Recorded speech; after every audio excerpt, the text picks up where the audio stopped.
Seja bem-vindo. Estamos aqui mais uma vez que queremos terminar os nossos estudos aqui no capítulo 6 do Evangelho de João. Nós estamos aqui na terceira sessão. O texto ele é um pouco longo, mas vamos pegar alguns pontos importantes aqui para a gente poder compreender de uma forma básica e muito simples aquilo que João quer dizer, e ele relata aqui as palavras de Jesus do versículo 41 do capítulo 6 em diante. Vamos ler então. Murmuravam, pois, dele os judeus, porque disseram: Eu sou o pão que desceu do céu. E diziam: Não é este Jesus, o filho de José? Acaso não lhe conhecemos o pai e a mãe? Como, pois, agora diz descido ao céu? Respondeu-lhes Jesus: Não murmureis entre vós, ninguém pode vir a mim, se o Pai que me enviou não o trouxer. E eu o ressuscitarei no último dia. Está escrito nos profetas, e serão todos ensinados por Deus. Portanto, todo aquele que da parte do Pai tem ouvido e aprendido, esse vem a mim. Não que alguém tenha visto o Pai, salvo aquele que vem de Deus. Este o tem visto. Em verdade vos digo: quem crê em mim tem a vida eterna. Eu sou o pão da vida. Vossos pais comeram o maná no deserto e morreram. Este é o pão que desce do céu, para que todo que dele comer não pereça. Eu sou o pão vivo que desceu do céu. Se alguém dele comer, viverá eternamente. E o pão que eu darei pela vida do mundo é a minha carne. Disputavam, pois, os judeus entre si, dizendo: Como pode-se dar-nos a comer a sua própria carne? Respondeu-lhes Jesus: em verdade vos digo: se não comerdes a carne do Filho do Homem e não beberdes o seu sangue, não tendes vida em vós mesmos. Quem comer a minha carne e beber o meu sangue tem a vida eterna, e eu o ressuscitarei no último dia. Pois a minha carne é verdadeira comida, e meu sangue é verdadeira bebida. Quem comer a minha carne e beber o meu sangue permanece em mim e eu nele. Assim como o Pai que vive me enviou, e igualmente eu vivo pelo Pai, também quem de mim se alimenta por mim viverá. Este é o pão que desceu do céu, em nada semelhante àquele que os vossos pais comeram, e contudo morreram. Quem comer este pão viverá eternamente. Essas coisas disse Jesus quando ensinava na sinagoga de Cafarnaum. Muitos dos seus discípulos, tendo ouvido tais palavras, disseram: Duro é este discurso. Quem pode ouvir? Mas Jesus, sabendo por si mesmo que eles murmuravam a respeito de suas palavras, interpelou-os: Isto vos escandaliza? Que será, pois, se virdes o Filho do Homem subir para o lugar onde primeiro estava? O Espírito é o que vivifica, a carne para nada aproveita. As palavras que eu vos tenho dito são Espírito e são vida. Contudo, há descrentes entre vós, pois Jesus sabia desde o princípio quais eram os que não criam e quem o havia de trair. E prosseguiu: Por causa disto é que vos tenho dito: ninguém poderá vir a mim se pelo Pai não lhe for concedido. À vista disso, muitos dos seus discípulos o abandonaram e já não andavam com ele. Então perguntou Jesus aos 12: Porventura quereis também vós outros retirar-vos? Respondeu-lhe Simão Pedro: Senhor, para quem iremos? Tu tens as palavras da vida eterna, e nós temos crido e conhecido que tu és o Santo de Deus. Replicou-lhes Jesus: Não vos escolhi eu em número de 12? Contudo, um de vós é diabo. Referia-se ele a Judas, filho de Simão Iscariotes, porque era quem estava para traí-lo, sendo um dos 12. Vamos ao Senhor em oração.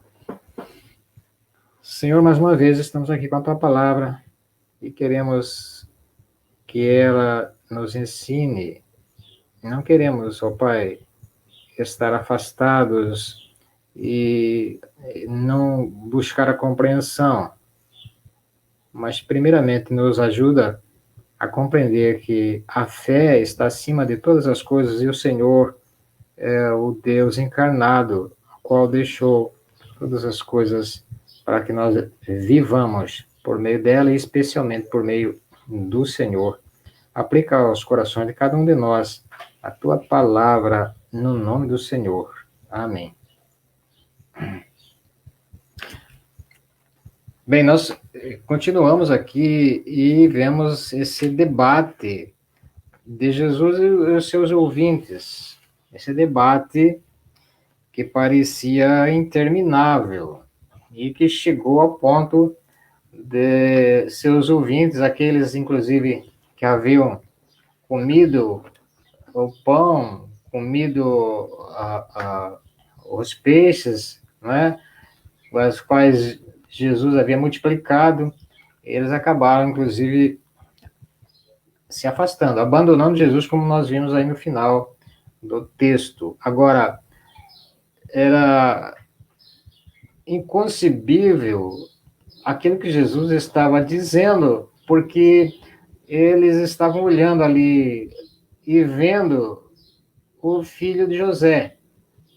Eles conheciam a família e conheciam Jesus. Eles não podiam compreender que o filho de José, o filho supostamente de José, né? Porque, na verdade, Jesus não nasceu de forma biológica, ele foi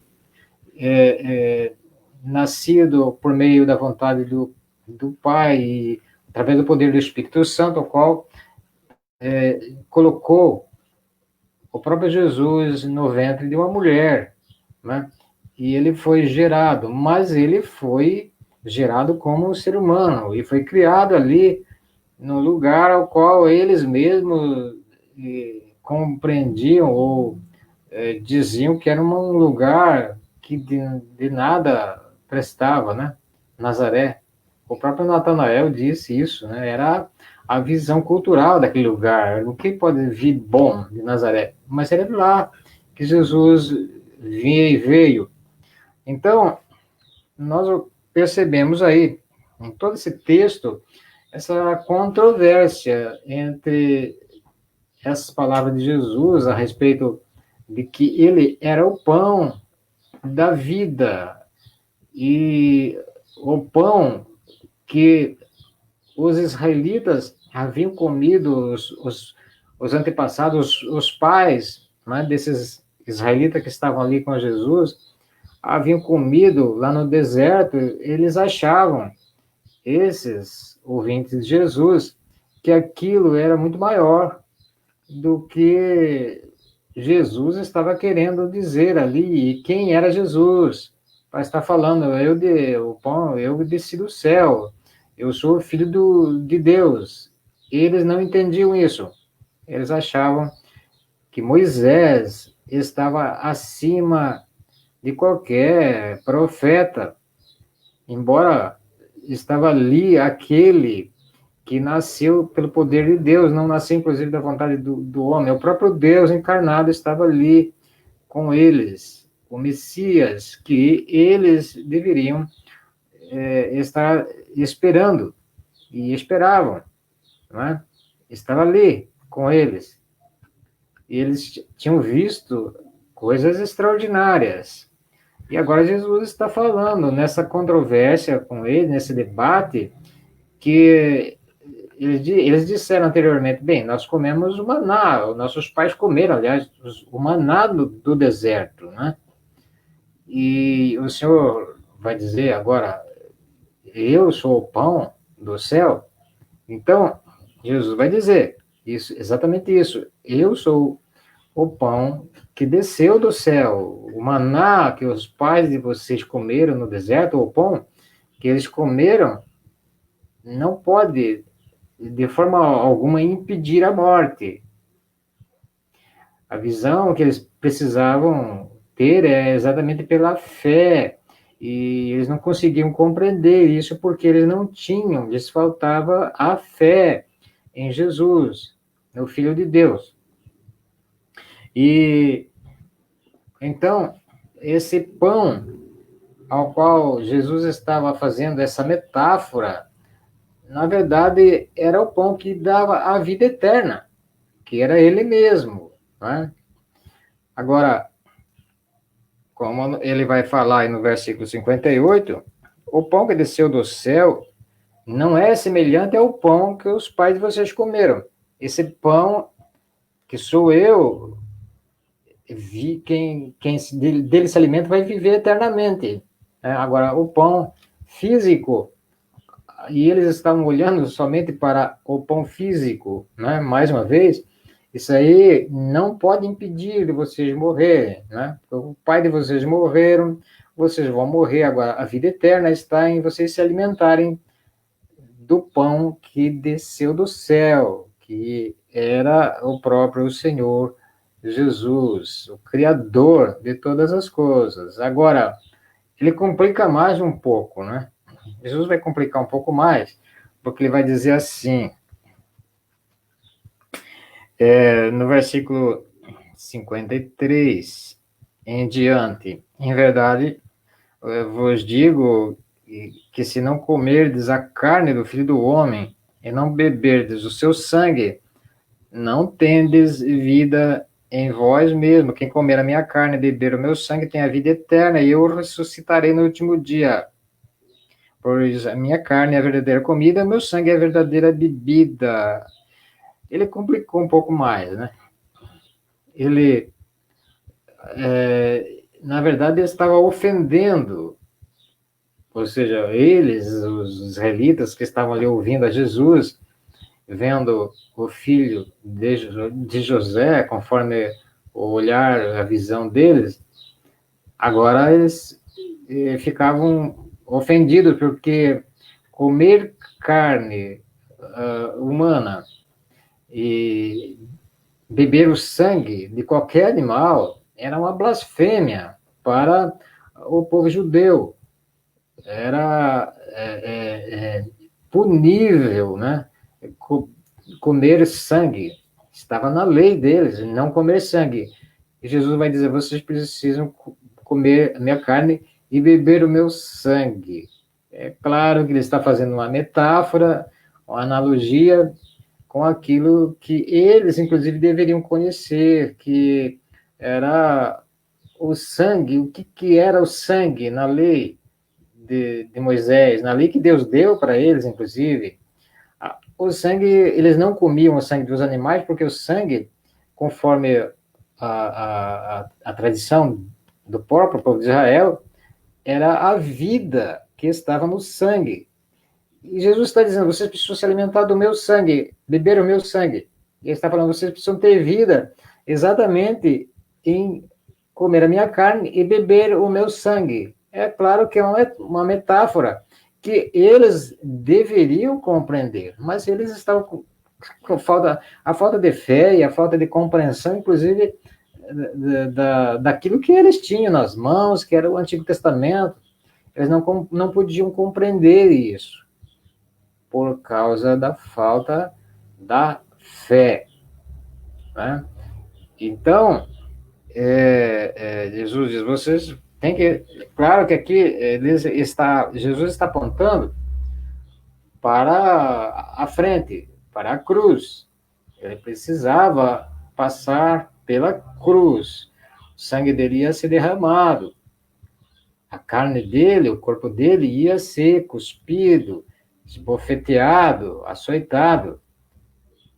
Mas ele está dizendo aqui para os seus ouvintes e para nós hoje que nós precisamos nos alimentar de forma espiritual, exatamente dele, da vida que está nele, e ele é a vida eterna. Ele foi transformado num ser humano, se revestiu de um ser humano, literalmente, mas ele era Deus, sempre foi Deus, e todas as coisas foram feitas por ele, como o próprio João descreve desde o princípio, né? O verbo no princípio estava com Deus, o verbo era Deus, e ele se encarnou e todas as coisas foram feitas por meio dele. Mas eles olhavam e viam o filho de José. E olhavam para as palavras de Jesus e não entendiam, né? Todas essas metáforas. Aí, então, o que vai acontecer, né? Qual é a reação desse povo que tinha, inclusive, sido beneficiado por curas, por prodígios, por ver o milagre do pão e dos peixes, né? A partir do versículo 60 até o 65, então, está registrado aí que eles são escandalizados, ficam ofendidos com aquilo que Jesus está dizendo e abandonam, né? Eles abandonam Jesus, né? E então ele vai para os seus discípulos.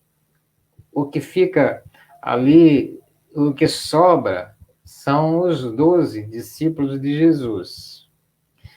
E aí Jesus se volta para os seus discípulos e vai dizer o seguinte, no versículo 68, aliás, no versículo 67, Jesus perguntou aos 12, porventura quereis também vós retirar-vos? Ou seja, vocês vão embora também?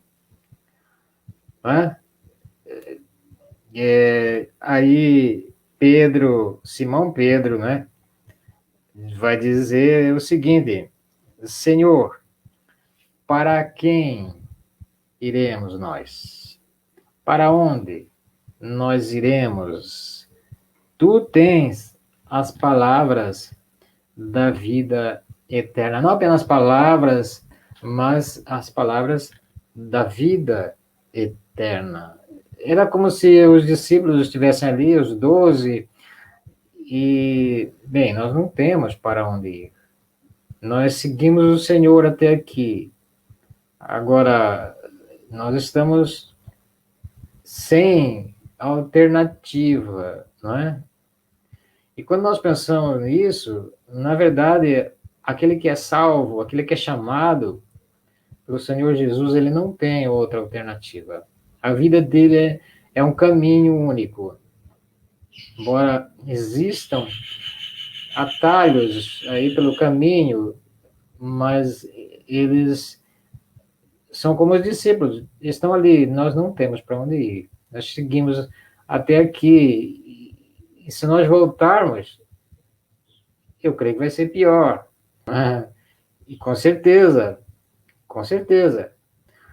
E então, o fiel, aquele que é salvo, ele não tem atalho, ele fecha as saídas, porque não vê em outro lugar uma oportunidade ou alguma alternativa que satisfaça ao seu ser, à sua vida. E a única coisa que pode dar esperança, e a esperança ela é extraordinária, é a própria vida do Senhor Jesus. É aquilo que ele fez por nós, que derramou o seu sangue e ressuscitou. Ele matou a morte. A morte foi destruída por ele. É claro que quem seguiu a ele, que foram esses, fora o Judas, né? Esses que venceram, esses que fecharam as portas para fugir da presença de Deus, eles viram coisas extraordinárias, experimentaram e abraçaram ou foram abraçados pela vida eterna, a qual Jesus concedeu a eles, mas eles tinham que passar por esses momentos de provação. Nós vamos abandonar, vamos voltar para trás, enfim, não. Não temos outro caminho. Simão Pedro, né, diz aí, nós não temos para onde ir. né? Porque tu é que tens a palavra da vida e da vida eterna. Mas mesmo no meio daqueles 12 que ficaram ali, ainda ficou um que Jesus diz aqui que era o filho, o diabo, o próprio diabo, ou o filho do diabo, né? É possível que até no meio de pessoas que são salvas, pensam até que são salvas, mas têm intenções iguais a foi escolhido, mas ele tinha intenções no coração dele que também não eram aquelas que havia no coração dos outros discípulos, que se humilharam e foram induzidos e foram tiveram a certeza, a convicção de que estavam no caminho certo e foram revelados a eles essa glória do Senhor Jesus. Então, nós terminamos aqui esse capítulo 6, não é? Fazendo essa exortação para cada um de nós, para que nós possamos nos alimentar somente de Jesus. Vivemos nesse mundo com todas as circunstâncias dele, podemos nos alimentar de qualquer coisa, não é? Podemos ter uma fonte de alimentação em qualquer outra coisa. Mas Jesus é a única fonte que nos dá a vida eterna. E ele diz, inclusive, que somente o Pai pode nos levar a Ele, né? E Ele retorna, né? Nos leva para o Pai. Agora, como é que isso acontece? É exatamente pelo ensino, né? Está aí no versículo 45. Está escrito nos profetas, está escrito nos profetas. Todos serão ensinados por Deus. Portanto, todo aquele que da parte do Pai tem ouvido e aprendido, esse vem a mim. É o quebrantamento, é a indução do coração, né? Ao qual nós somos quebrantados, jogamos fora o orgulho, né? A visão somente do materialismo, né? E buscamos pela fé o Senhor Jesus, que Ele nos dá, então, esse poder de sermos filhos de Deus por meio da sua obra. Nós encerramos aqui esse capítulo 6, né? Mas havemos muito mais controvérsias ainda aí pela frente, inclusive com a própria família de Jesus. Nós vamos ficar por aqui. Próxima vez nós nos encontramos, se Deus assim quiser. Fica com